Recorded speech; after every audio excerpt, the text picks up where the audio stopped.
Hey, how's it going, everybody? My name's Tony, and I want to help you learn how to design t-shirts and other things even if you have no design experience. Today we're going to do another typography based design, and I've been approaching this series of tutorials with the idea that if you're watching these, either you're new to design, maybe you don't have an artistic background, maybe you're just trying to learn graphic design, or maybe you do have an art background and you're just trying to learn these programs. Well, I've truly believed that you can find a lot of success with just plain basic type-based designs if you have good concepts and good slogans. You just need to have a good typeface that you choose. You need to make sure that your kerning and your leading and your tracking is all on point. Your negative space, all of that stuff is super important. But sometimes you want to do something with a little bit more flair. And I think that if you're just doing type-based designs, you definitely need a bag of tricks that you could reach into and pull out something a little extra from time to time. Today we're going to do just that. We're going to do a design that has extruded style type, and it's going to have color this time, and we're going to have a little starburst background with radiating lines. It's going to be pretty easy, and we're going to do all of this in Adobe Illustrator. So let's start designing.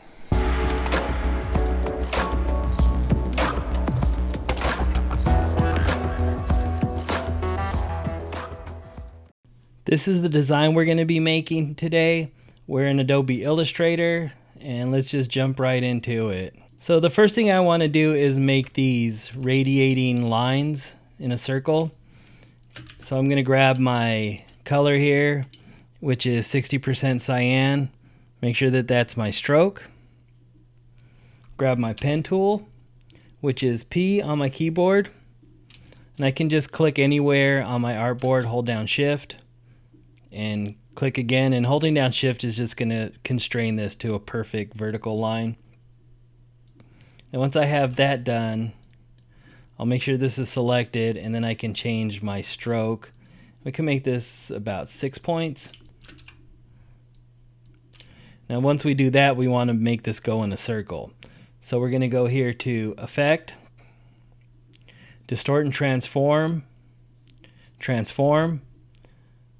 We're going to make sure this is set to 100% everywhere. We're going to change the angle to 10%. Push the tab key, and that'll show you how much you are rotated. Then we're going to make 17 copies. We'll hit tab again, and we'll make sure preview's clicked also so you can see what you're doing. And this is our circle. So we'll click OK. Now, everything's built on this one shape here.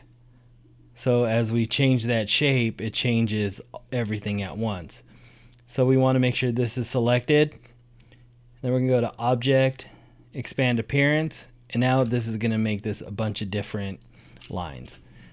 Once we have that done, what we want to do is right click here and ungroup, or we can go to Object, Ungroup. Okay, so this is ungrouped, and we're going to come back and right click this again, and we're using the move tool here to select things, and we'll right click that, and then we're going to transform each. So we go to transform, transform each. Now when you open this up, this should be set to 100%, 100%, and this random won't be clicked.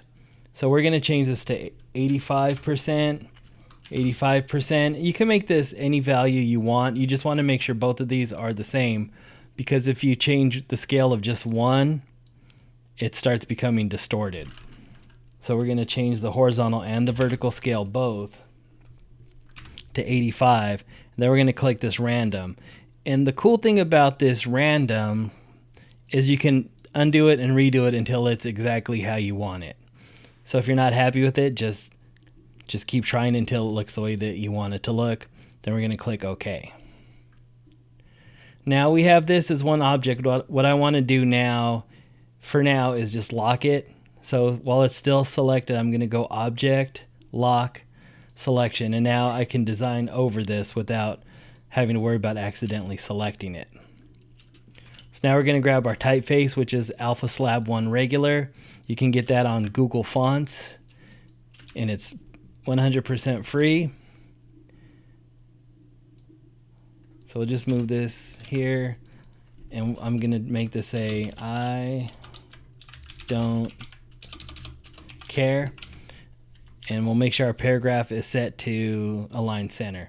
Now I want it, okay, this is behind this because I already had the type there before I drew this, so we'll just go object, arrange, bring to front, and now this is in front of everything. Now one of the keys to this design is I want to hide this big huge circle here. So I'm gonna use 2 lines of text, and this could say anything, but 2 lines of text is definitely better than 1 on this type of design. And we're just gonna set the leading, and all we're gonna do with that is bring these lines of text kind of close to each other, and then we're gonna set the tracking and bring these lines of text closer. I can set the tracking by holding down the Alt key and pushing the left or right arrow. And it's the same thing for kerning, except there I want to use the type tool and get in between individual letters, hold down the Alt and left or right arrow until it looks about how I want it. So we'll make this bigger. What I'm doing is I'll hold down Shift, and that's going to constrain the proportions. And then I'm going to hold down the Alt key, Option if you're on Mac, and that enlarges or reduces from the direct center. And once I have this about how I want it, with this still selected, I'm going to mouse over this corner until my cursor turns into this sort of right angle with 2 arrows on it. Then I'm just going to rotate this a little bit. And now you'll notice that my words look like they're just on a slant, so they're kind of falling downhill visually. And what I want to do for that is grab the shear tool. I'm going to hold down the Shift key, and then I'm just make sure this is selected. Here, grab the shear tool, and yours might be set to scale, but we want the shear tool. Click, hold down Shift, and then I'm just going to drag this until the letters start to look a little more vertical. These vertical strokes start to look more vertical, and I can go as far as I want. I don't want to go too much distorted. I just want it a little bit, and then once that's the way we want it, we're going to change this color to yellow. This is just 60% yellow, and then we're going to go to our appearance. And actually, first we want to go to our appearance and click add new fill, and it should show add new fill and a stroke. So we're going to change this fill to the 60% yellow color here, and then we're going to move the stroke down beneath the fill. And we're going to fill the stroke, we're going to make the stroke color this 100% magenta, 20% yellow. And I don't want to give you hex codes to do this. I want you to learn how to use the color palette and to select your own colors into mixed colors. It'll get you a lot more mileage than just using some preset colors that someone made. To get to this point in the design, I spent a good 20 minutes just playing with the colors. And I think it could still be better than it is. But it's just, with colors, you just have to go in there, and it's sort of a touchy-feely thing. So what we're going to do here is add the stroke, and we'll increase the size of the stroke until it looks about how we want it. I'm going to come in here, and I'm actually going to make these a little tighter, the kerning on these. These ones are okay. And now what I want to do is grab my selection tool, hold down the Alt key. Well, I'm going to click first, hold down the Alt key, and if I'm on Mac, that's going to be the Option key, and then I'm just going to drag this down and over a little bit. Before I do anything else, I want to take my stroke color here and just drag it into my fill color. So now they're both magenta. Then I'm going to go Object, Arrange, Send Backwards, just so that's behind my original type. And I'm going to adjust this until I like the way that it looks.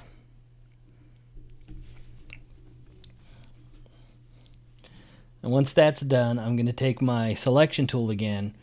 Then I'm just going to click and do a little marquee selection over the text. We go to Object, Blend, Blend Options, and we're going to use specified steps. I'm going to do 30 steps, and that's basically going to blend this top layer and this bottom layer of text by making 30 copies so that they blend together. Click OK, and that's not going to do anything. That's just setting my parameters. So then I'm going to go back to Object, Blend, and then we'll make our blend. Now you'll see it gave us this little extruded look. And if you're not happy with the way that it looks, what you can do is select with your direct selection tool, is I can select this bottom text and move it any way I want. I can give it a little bit of a more dramatic angle. I can move it straight down. I can make it closer. And you'll notice if I drag it too far, those 30 colors don't give me quite enough coverage. But this could be its own thing too if you figured out a way that you like to design that incorporates that. So I kind of want to come here and get rid of any of this negative space where you can see the blue through. And I'm just going to get it until I think that it looks good enough. And I could be done with this design now. I could go Object, Expand Appearance, and then expand a couple of times and make this into something that I could cut on my vinyl cutter. But for now, I'm going to select both of these, and I'm going to expand the appearance, expand, object fill, okay.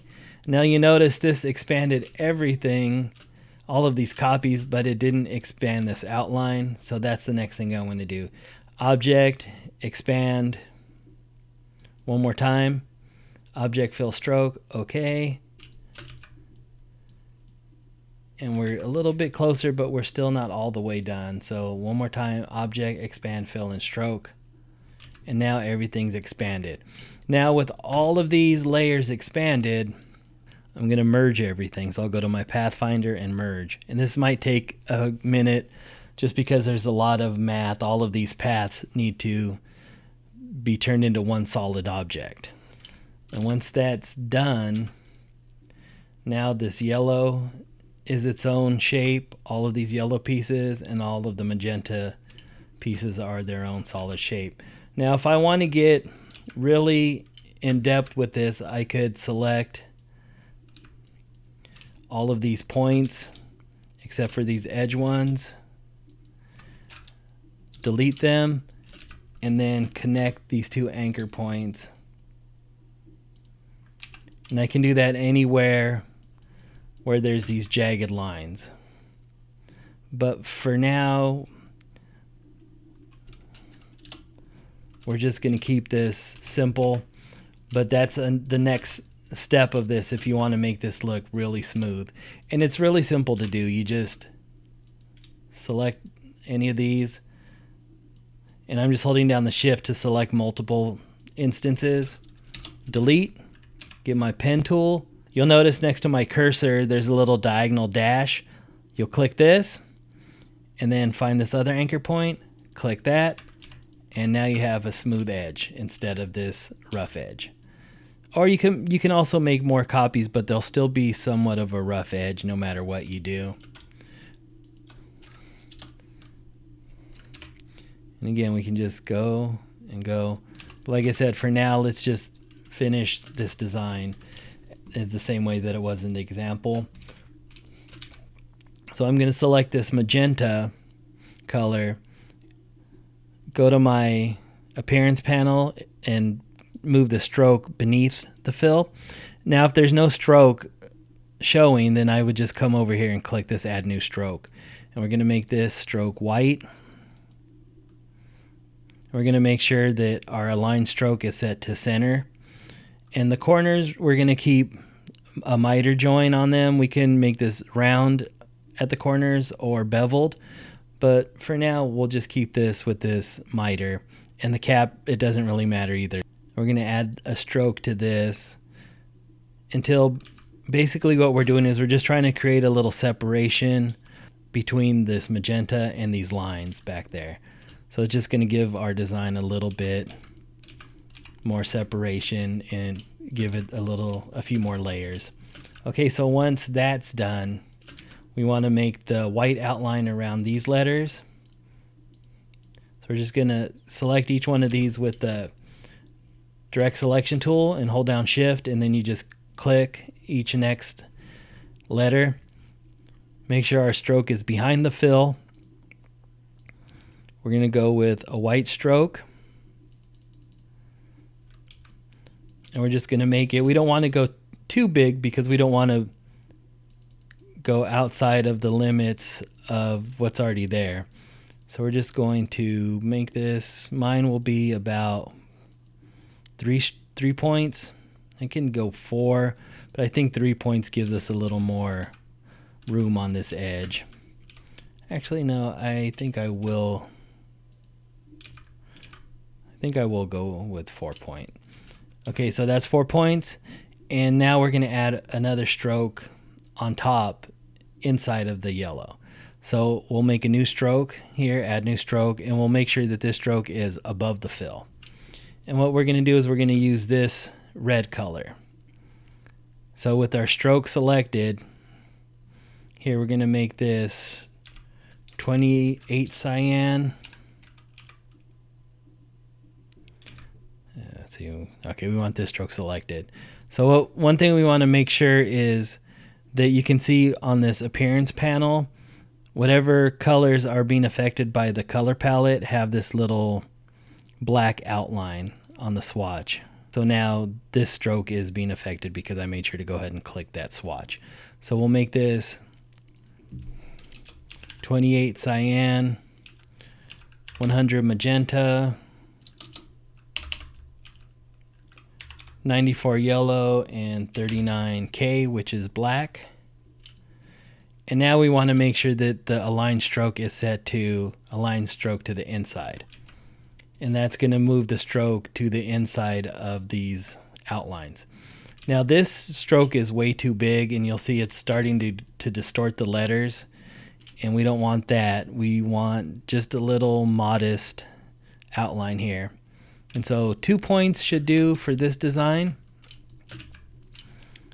And now we're almost done. We just need to make the gradient here on these letters, and you might not want to make a gradient. It's all up to your own personal choices. Again, it's up to your taste.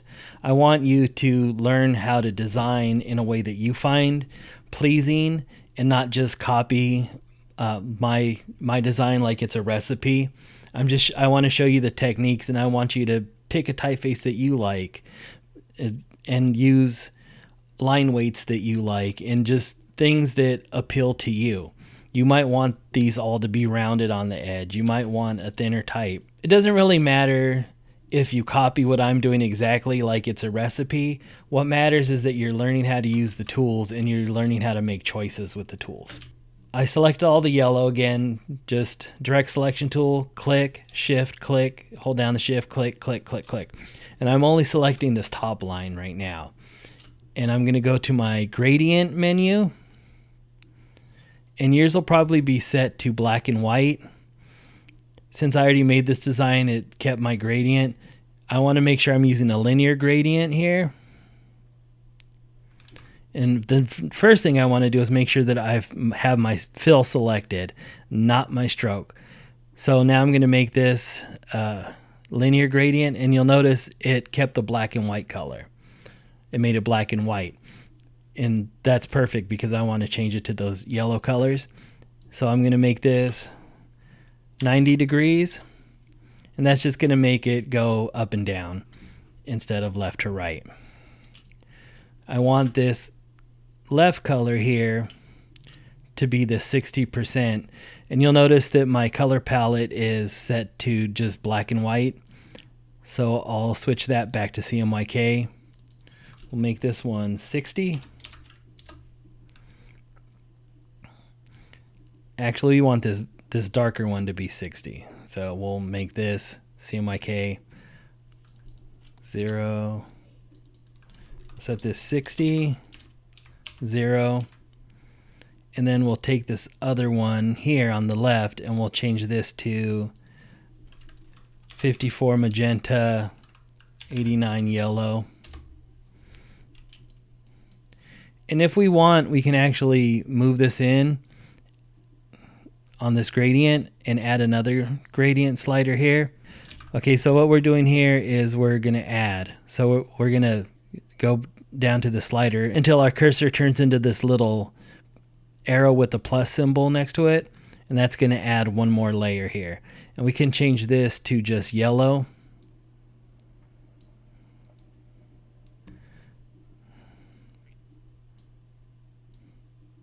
Actually, I have this backwards. I want the yellow over here. And that's the great thing about this gradient sliders. You can just adjust things however you want. I can make this a little lighter still. And then I can make it so that this darker color takes up more of the letter if I want, or less. So this tells me how much space between the colors as the hue, and then this tells me which direction the gradient goes in. So it's like a crossfader. If you're a DJ, you can move things around and tell it which color is that you think is more important. So once I do that and I have it how I want, I can do the same thing with this bottom one. I'll just click all of these and then I'll click on this gradient, and this should retain the same one I just used, and I can just change that to 90 degrees. And now we have both of these colors with their own gradients independent of each other. And then there's one more thing we want to do here. Now that we have all of this how we want it, we're going to select everything. We're going to use the selection tool, click and drag a marquee selection across it, and we'll just make sure everything's grouped. And everything is grouped. And then we're going to go Object, Unlock All. Now this is still grouped. Is this grouped? No, it's not grouped. So I want to make a marquee selection across everything. Hold down the Shift and click on our lettering, and then we'll make sure this blue is grouped. So we'll go to Object, Group. So now this is one group, this is one group. We can take these two things and marquee select across both. Make sure that they're horizontally aligned in the center. And we can even vertically align it if we want. Then we can take this blue, these blue strokes, and we can rotate this however we want until it looks the way we think it should. And again, you could be done here, or you can add one more layer of detail with the broken lines. Once we have this blue rotated the way that we want it, then I can actually go ahead and expand that, fill and stroke, okay, and turn that into these fully outlined strokes. And if I want, I can add a layer of detail here. I can be done, or I can add these little dash lines. And I'm just going to use my eraser, which is over here in the same menu as scissors tool and knife. Shift and E on my keyboard, and I can just go ahead and erase across things here and there, just sort of randomly.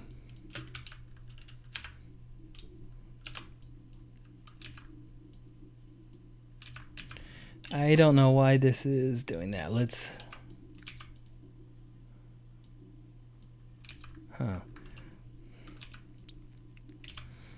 Yeah, sometimes when you're expanding, you get these weird little things here, like this.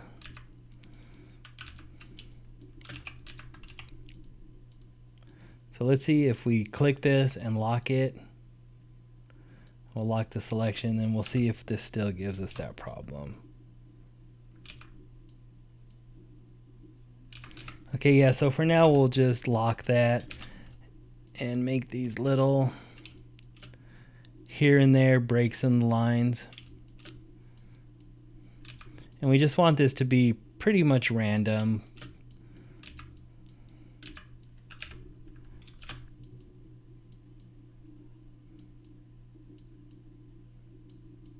Some of them can have multiple breaks. Some of them can have big breaks.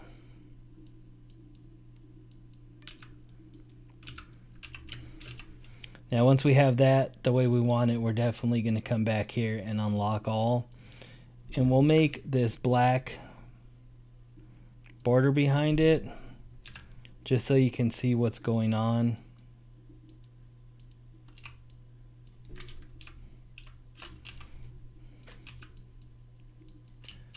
And what we want to do is get rid of this white because we don't need it if we're printing this on a black shirt. So we're going to select all of this and we're going to expand it again. Expand appearance, expand, fill and stroke. Okay. Now I should be able to just use my direct selection tool and select that white outline and clear. Oh, actually no, what I need to do is select this whole entire thing. Actually, what I should do is just select the white and then select everything that's blue. So I select the white with the direct selection tool here, this outline, and then I go to my selection tool, hold down shift and select all of this blue. Then we're going to use the divide tool. And what that's going to do is it's just going to cut this into slices. And then I'm going to go ahead and grab everything again, hold it, except for the background. So I marquee select everything, hold down shift, click in this background, and then I'm going to merge everything.